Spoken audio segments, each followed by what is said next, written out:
이번 주부터는 100 이벤트가 끝났기 때문에 진정한 기업들 간의 실력 겨루기가 시작될 것으로 보여집니다. 자, 미국 쪽에서는 AI 테마가 과매수 구간에 들어갔기 때문에 과열에 주의해야 된다, 이런 이야기 있고요. 또 경기가 둔화될 수 있다, 이런 우려감도 같이 내보내고 있습니다.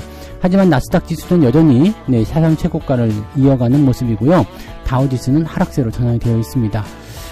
경제지표도 뭐 그렇게 특별한 건 없는 상황이기 때문에 현재 시점에서는 기업 실적에 주목을 해야 될 것 같은데요. 이 부분들 같이 알아보도록 하고요. 우리나라 증시 같은 경우는 오히려 괜찮을 거라 생각되고 있습니다. 자, 일단 굵직한 이벤트가 끝난 상태에서 2분기 상장사들의 실적 기대감들이 커지고 있습니다. 상장사의 실적 전망치가 상향 조정되고 있다는 이야기인데, 상장 기업들의 실적 조정치가 상향 조정이 되게 되면 주가가 따라 올라가게 되거든요. 왜냐면 기대감이 그렇게 커진다라는 전망이거든요. 자, 실적 기대감이 커진 종목들, 어떤 업종들이 있는지 알아보도록 하고요. 대왕고래 테마가 조금씩 꺾이고 있는 모습이 나타나고 있습니다. 변동성이 계속 나타나고 있는 모습이기도 하고요. 논란도 끊이지 않고 있죠. 뭐 진짜인지 아닌지 그건 이제 시추를 해봐야지 하는 얘기이기 때문에 그 여부를 떠나서 이 테마에 대한 부분들이 단기에 너무 빠르게 형성됐던 것도 좀 부담이 됐을 거고요. 그 다음에 신뢰도가 그렇게 높지 않은 상황이라는 것도 약간의 부담감을 줬을 것 같습니다. 자, 이 부분들 어떻게 변화되고 있는지, 또 대응은 어떻게 되는지 같이 알아보도록 합니다.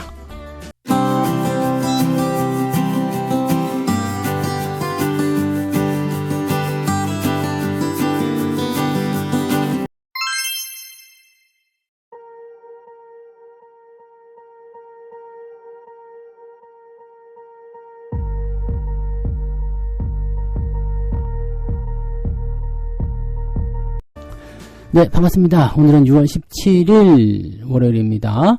자, 오늘이 종합부동산세, 종부세를 분납하는 날이네요. 자, 근데 종부세를 없애야 한다, 뭐 이런 얘기가 나왔었던 것 같기도 하고요. 네, 법이 그냥 휙휙 바뀌는 것 같아서 요즘에는 뭐가 어떻게 변하고 있는지 알 수가 없네요. 자, 어쨌건, 네, 오늘은 이제 새로운 한 주의 시작과 함께, 자, 6월 후반부에 들어서게 되는 그런 주간이기도 하죠. 자, 일단, 이벤트가 지나가고 나면 제일 먼저 주목을 해야 되는 것이 뭐라고 그랬어요? 실적이라고 그랬죠? 실적. 이 실적에 대한 부분들 계속 주목해야 되는데, 특정 종목군의 실적이 좀 집중되는 경우도 좀 있었습니다만은, 최근에 금리 인하에 대한 기대감이 다시 살아나기 시작하면서 기술주 전반에 걸친 주가 상승률이 일어나고 있는 모습이기도 합니다. 다만 이제, 엔비디아를 중심으로 한 주가 상승만 좀 있고요. 애플이라든지 다른 종목군들은 상승과 하락을 반복하고 있는 모습이죠. 지난주에는 나스닥이 지난 그 전주 대비해서 3.24%나 뛰어 올랐다. 자, 많이 올랐다라는 어떤 부담감을 가지고 있음에도 불구하고 이렇게 강하게 상승하는 것은 굉장히 강한 모습이고요. 주간 최대 상승폭을 기록하고 있다라는 느낌을 보여주고 있습니다. 엔비디아 같은 경우는 지난주에 9%나 올라가는 모습이 좀 보여줬고요. 애플도 어제는 조금 내려가긴 했습니다만, 최근 주일에 AI 발표를 하게 되면서 강한 상승세를 이어갔기 때문에 주간으로 보면은 상승 흐름이 일어났다고 보실 수가 있겠죠. 자, S&P 500 지수 역시도 강하게 상승하면서 신고가 흐름을 계속 보여주고 있는 모습입니다. 자, 반면에 이제 다우지수 같은 경우는 추가적으로 하락세가 나타나고 있으면서 지속적으로 이제 주간 기준 하락세를 보여주고 있다는 것이 조금 부담되는 모습이에요. 자, 요것만 따지고 보면은요, 다우 같은 경우는 경기에 조금 민감하는 그런 형태의 모습 보여주기 때문에 경기가 좀 좋지 않은 것 아니냐, 이런 식으로 전망이 될 수도 좀 있습니다. 그리고 기술주라든지 이런 쪽으로 중심을 가지고 있는 나스닥 같은 경우는 이제 금리 인하에 대한 기대감과 실적 기대감, 앞으로의 전망치, 이런 것들이 긍정적으로 작용되고 있는 것이다 보여줄 수 있겠죠. 자, AI가 과매수 상태라는 분석, 이 부분들 계속 나오고 있습니다. 너무 올랐죠. 엔비디아 같은 경우도 너무 올랐다는 느낌이 좀 있기 때문에 이 부분에서의 부담감을 좀 가지고 있습니다. 그리고 이 AI만으로 시장을 언제까지 올릴 수 있겠냐, 다른 것들 다 떨어지고 AI만 올라가게 된다면 이게 정상적이겠느냐라는 식의 얘기도 이제 슬슬 나오기 시작했다는 얘기죠. 자, 이런 부분이라는 것은 뭐 고점 부분에서 차익 실현하기 위한 어떤 밑밥일 수도 있습니다. 뭐 실제로 주가가 더 많이 올라갈 수 있는 상태라고 하더라도요, 어느 정도 수준에서 차익 실현을 좀 하고 밑에서 다시 매수하기 위한 움직임을 위해서 이러한 형태의 분위기를 만드는 것일 수도 있다고 보실 수가 있겠죠. 자, 그래서 이 기술주에 편향되지 않은 이 다우지수의 움직임만 보더라도 경기 둔화에 대한 우려감 분명히 있다. 그리고 이 AI 쪽에 대한 부분들의 뭐 업황이라든지 기대감 이런 것들은 여전히 좋은 거긴 한데 이쪽만으로는 전체 시장을 끌고 올라갈 수가 없는 거 아니겠느냐. 또 AI가 영원히 올라갈 수 있는 것도 아니지 않겠느냐라는 식으로 얘기가 나오고 있다는 얘기죠. 그러니까 우려감이 조금씩 나오고 있다는 것에 대해서 부담감을 느낄 수 있고요. 그동안 많이 올랐었던 기술주들에 대해서 조금씩 경계의 목소리가 높아지고 있다. 이렇게 생각하시면 되겠습니다. 자, 경제지표 살펴보게 되시면 이건 뭐 특별한 건 없습니다. 뭐 이번에 보면은 엠파이어 스테이트 제조업 지수는 그전보다는 조금 개선되는 것으로 예상이 되고 있고요. 핵심 소매 판매가 이제 화요일날 발표가 됩니다. 근데 이거는 조금 늘어났을 것으로 전망되고 있죠. 판매가 늘어난다는 것은 실적 이런 부분들도 좀 좋아질 수 있겠지만은 대체적으로 이제 경기 환경이 좋아지고 있다 이런 쪽으로 분석이 될 수 있기 때문에 그쪽으로 보실 수 있겠고요. 산업 생산도 조금 늘어납니다. 그래서 지금 보면 경기 둔화마저라는 생각이 좀 들 수 있을 정도의 경제 지표들이 발표가 좀 되고 있죠. 이 부분을 조금 이제 진화를 시켜준다라면은 오히려 이제 기대감들이 더 커질 수 있는 상태가 좀 될 수는 있겠죠. 자, 실업 청구 건수는 이제 목요일날 발표가 됐는데 24만 2천 건에서 24만 5천 건으로 조금 줄어듭니다. 그래서 고용이 또 조금 안정성을 찾는 거 아니겠느냐 이런 식으로 얘기가 나오고요. 금요일 날 발표가 되는 것은 이제 제조업 PMI, 서비스 PMI 지표인데 뭐 다 특별한 사항은 없습니다. 그래서 이쪽 부분들은 큰 움직임은 없어 보인다 생각되고 이번 주 수요일 날은 미국장이 휴장입니다. 노예 해방일이기 때문에 19일 날 휴장을 하게 되죠. 그러면은 우리 증시로 치면 이제 수요일 날 저녁이니까 목요일 날, 금요일 날이나 이제 영향을 좀 받지 않을까 생각하는데 금요일 이 후반부로는 중요한 그 경제 지표가 없기 때문에 아마도 이제 화요일 날 발표되는 부분들이 이제 수요일 날 영향을 좀 주고 그다음에 거기에 따른 미국 증시 상황이 시장에 영향을 주게 될 것이다 보시면 되겠습니다. 그래서 이번 주에는 주 초반에 발표되는 경제 지표만 좋게 발표가 된다면 네, 크게 문제 없이 넘어갈 수 있을 것 같다 생각됩니다. 지금으로서는 연초 시점에서의 상승 흐름이 계속 이어지고 있는 상황이기 때문에 월, 화, 수로 이어지는 좋은 흐름들이 목요일까지 연결될 수 있겠다 이렇게 판단해 보시면 되겠고 이번 주가 그래서 특별한 게 없습니다. 그리고 다음 주 시점은 이제 월 말 시점으로 들어가고 분기 말,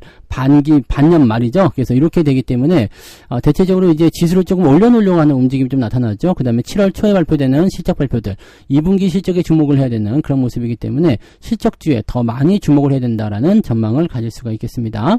자, 여기서 이제 국내 증시 상황을 좀 보게 되면 자, 이번 주에 2,800포인트 다 넘어갈 거다라고 전망을 하고 있는데 조금 불안합니다. 다들 이렇게 전망하니까 이게 뭐야? 이렇게 얘기가 되는데 대신유권 같은 경우는 일단은 넘어서서 2,800포인트 중후반까지도 넘어갈 것이다. 그러니까 2,900까지도 보고 있다는 얘기인 것 같고요.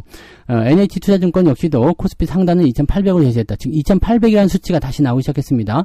지난주까지만 하더라도 얘네들이 뭐 2,630을 간에 어쩌네 계속 그런 얘기를 했었는데 주가가 올라가니까 그냥 바로 말을 또 바꾸죠. 그래서 증권사 예상치는 별로 필요가 없다는 이야기입니다. 다만 지금 중요한 거는 얘네들이 이제 밴드폭을 정해놓거나 그 다음에 목표치를 2,800을 잡아놨기 때문에 금융투자가 그동안 매도를 해왔었던 명분이 좀 사라질 수 있습니다. 주가가 상승할 것이다라고 전망하고 있다는 것은 금융투자 쪽에서의 매수가 유입될 가능성이 매우 높은 것으로 우리가 해석할 수 있기 때문에요. 이런 부분들은 오히려 시장에게는 긍정적인 요소가 될 수 있습니다. 딱 그런 정도로만 우리가 해석하시면 되고요. 지금 대신증권 쪽에서는 뭐라고 했느냐 6월 회의 결과와 5월 소비자 물가지표, 생산자 물가지표를 확인하면서 시장에 매우 안정적인 안도 심리가 유입되었다. 즉 금리 인하에 대한 부분들이 고개를 들었다라는 것이 되는 거고요. 이번에 새로 시작하는 주간에는 중국의 소비 모멘텀도 나올 것이다. 17일 발표될 실물지표인 5월 소매 판매가 전년 대비 3% 정도 성장할 것이다 전망되고 있기 때문에 중국의 소비가 증가하게 되면 전체적으로 경기 동향이 좀 개선된다라는 쪽으로 갈 수가 있겠죠. 만약에 근데 그렇게 된다 그러면 유가는 조금 올라갈 수 있습니다. 네, 자 그런 정도고요. 제조업 경기, 수출 모멘텀 이런 것이 뚜렷한 상태이기 때문에 전체적으로 분위기는 좋아지고 있다. 원화는 강세 전환될 수 있겠다. 원화가 강세 전환되면 환율이 좀 떨어지죠. 그렇게 되면 외국인들 매수가 들어올 수 있습니다. 그런 쪽 경기 기대감들을 좀 생각해 볼 수 있겠습니다. 자, 미국 쪽 같은 경우는 지 혼자 독주하는 모습이 있었기 때문에 이제 신흥국 쪽에 경기 회복세가 일어나게 됐을 때 신흥국 쪽으로 자금이 들어오게 되면서 약간의 이제 위험자산 선호 현상이 일어날 수도 있다라는 전망이 되는 거죠. 자, 미국이 경기 침체로 들어가는 건 아니잖아요. 예, 그래서 그동안 계속해서 치고 올라갔던 부분들을 조금 조정하는 단계가 되면 중소형주 쪽으로 이제 이제 수급이 조금 쏠리는 형태. 그래서 외국인 매수를 통한 이 지금 실적에 대한 기대감도 굉장히 높은 상태이기 때문에 이 6월 후반부죠. 이제 6월 후반부부터 7월 초반부 정도까지는 강세 흐름이 이어질 수도 있겠다라고 보여지죠. 그리고 7월 달에 있는 만기 포인트는 그다지 중요한 포인트가 아니기 때문에 큰 변동은 없을 거라 생각되고요. 중요한 건 이제 7월 달 들어서면서 중후반 넘어갈 때 이제 휴가철이 다가오죠. 거기에 따른 변수는 좀 있을 수 있습니다. 그래서 휴가철이 되면은 거래량이 좀 적기 때문에 분위기를 좋게 끌고 가면은 주가가 많이 올라가서 썸머랠리가 나올 수 있겠지만 분위기가 만약에 나빠진다라면 7월 말에 또 FOMC가 있단 말이에요. 그러니까 그런 거에 대한 어떤 우려감이 좀 생기게 된다라면 주가 더 떨어질 수도 있습니다. 그래서 그런 부분들. 그래서 일단은 뭐 7월 중반까지는 여러분들이 큰 걱정 없이 이 흐름을 잘 타고 가실 수 있을 것이다라고 전망하시면 되겠습니다. 2,800이 아니라 더 가야죠. 더 많이 올라갈 거니까 그 흐름들을 보면서 가시면 되겠습니다. 자, 두 번째 이야기 넘어가면요. 계속 이어서 봅시다. 2분기 상장사들의 실적 전망치가 굉장히 좋아지고 있다. 석 달 사이에 무려 12%나 상향을 했기 때문에 실적이 좋아진다는 기대감을 통해서 주가가 더 오를 것이다. 이런 전망이 나오죠. 16일 지난 일요일 그 금융투자업계의 발표에 따르면 지난 14일까지 즉 지난주까지 해가지고요. 증권사 3곳 이상의 실적 전망을 제시한 유가증권 시장의 상장사 159곳의 2분기 영업이익 추정치가 31조 7,800억 3개월 전보다 12% 증가했다. 자, 이거는 이제 AI와 관련된 부분에서 전기전자의 영업이익의 추정 상향치가 추정 상향치가 조정이 됐고, 그 다음에 상장사 전체 영업이익 추정치 증가로 이어졌다. 즉 여기서 중요한 건 이겁니다. AI를 통한 전기전자 업종의 영업이익이 상승했다라는 거가 되는 거죠. 특히나 이제 이 전기전자 업종의 올해 2분기 영업이익을 기존 10조 원에서 무려 14조 원으로 올립니다. 엄청나게 올린 거잖아요. 40% 정도 올린 거잖아요.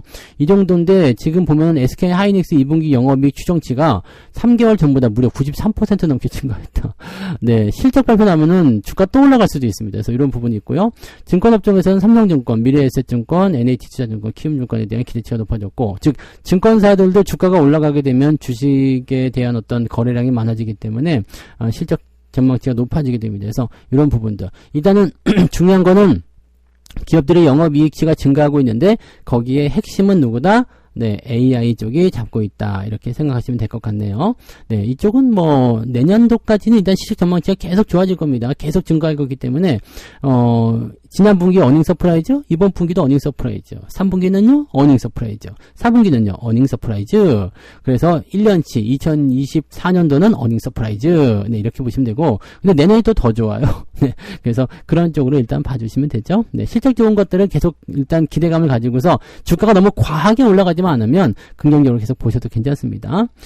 자, 다만 이제 철강금속이라든지 전기가스, 화학주, 섬유, 의복 이런 쪽에서는 영업이익 추정치가 조금 낮아졌다라고 보시면 되겠습니다. 그래서 빅테크, AI, 반도체 이런 유망 테마의 전반 영업이익 전망치가 상향을 하고 있기 때문에 이런 것들을 통해서 글로벌 주요 기업들의 실적 개선이 몰리고 있고요. 그러기에 따라서 주가가 크게 상승하고 있다라고 되어 있는 모습입니다. 여기다가 이제 자동차 업종이라든지 등등도 다 포함되기 때문에요. 실적 좋은 기업들, 특히 AI와 연결된 기업들은 전체적으로 다 올라갈 것이다 전망되고 있습니다. 자, 이런 식으로 해서 만약에 이제 기업들의 실적이 올라가고 주가 상승을 하게 되면 얘네들이 대부분이 대형주란 말이에요. 그러니까 주가가 상승할 때 주가도 같이 이 얘네들의 기업의 주가가 올라가면 시장의 주가도 같이 올라갈 수 있다. 그러니까 즉 시장 전체가 상승하는 그런 단계로 들어갈 수 있다. 그러니까 제가 지난주부터 말씀드렸던 게 지난주에 변동성이 막 나타날 때 이 구간을 버티고 나면 다음 주에 실적 구간으로 들어가기 때문에 실제로 실적에 대한 기대치가 높은 기업들 위주로 다음 주부터 먼저 반영되면서 주가 올라간다. 그러니까 이번 주만 잘 버텨봅시다 라고 얘기한 게 지난주였거든요. 잘 넘어왔죠. 오히려 이제 지난주에 그 계좌 상황 보니까 플러스가 났더라고요. 그래서 6월달 전망이 굉장히 좋은 상황이긴 한데 계속 올라가고 있습니다. 좋아요. 그리고 이제 실적 개선에 대한 기대감을 통해서 이제 더 많이 상승하게 되고, 만약에 삼성전자가 지금 8만원대를 이제 완전하게 안착을 시켜주게 된다면 시장 분위기가 확 달라지는 것을 느끼게 되실 겁니다. 27일이죠. 다음 주 주말쯤 되겠네요. 목요일쯤에 이제 마이크론의 실적 발표가 있습니다. 근데 이 실적 발표가 나쁘지 않다고 전망되고 있어요. 물론 까봐야지 아는 거지만 실적 발표 나쁘지 않게 전망되고 있고, 또 그다음에 7월 초에는 바로 삼성전자 실적 발표가 나옵니다. 이렇게 되면서 이 기업들의 실적과 반도체 업황 개선 이런 것들이 한꺼번에 일어날 것이다라는 전망을 내세우고 있다, 이렇게 보시면 되겠죠. 이 부분들은 매우 긍정적이고요. 우리는 반도체 쪽에 비중이 많은 편이기 때문에 이쪽에 대한 기대감을 가지고서 쭉 가시면 됩니다. 삼성전자, 하이닉스 조금 더 올라갈 것이다 라고 전망을 하셔야 되기 때문에 이런 쪽으로 가시면 되는 거니까 보여집니다. 네, 어쨌든 기업들 실적이 올라서 주가가 따라 올라가면 네, 이 시장 전체도 같이 상승할 수 있다. 그러면 우리가 상승장에서 해야 되는 종목군들 아시죠? 네, 그런 종목들 위주로 잘 담아 놓으시면 여러분들이 이번 흐름에서 또 좋은 결과를 계속 가져가게 되실 겁니다. 아직 멀었지만 지금 좋은 결과 만들어 놓고 또 조정 나올 때 조금 버텨주고요. 그 다음에 또 올라갈 때 또 올라가고 이렇게 하면서 끝까지 가는 거예요. 아시겠죠? 자, 세 번째 이야기 넘어갑니다. 테마주들은 조금 꺾이는 이야기가 좀 있습니다. 특히 이제 대왕고래 테마, 이제 석유 시추와 관련된 얘기죠. 증시를 뒤흔들던 대왕고래 프로젝트의 관련주들의 열기가 급격하게 식어가는 모습을 보여주고 있다. 투자 경고 딱지, 빨간 딱지가 붙은 종목들은 급격한 하락세가 나타났고, 최대 수혜주로 거론되었던 한국가스공사의 주가에도 브레이크가 걸렸다.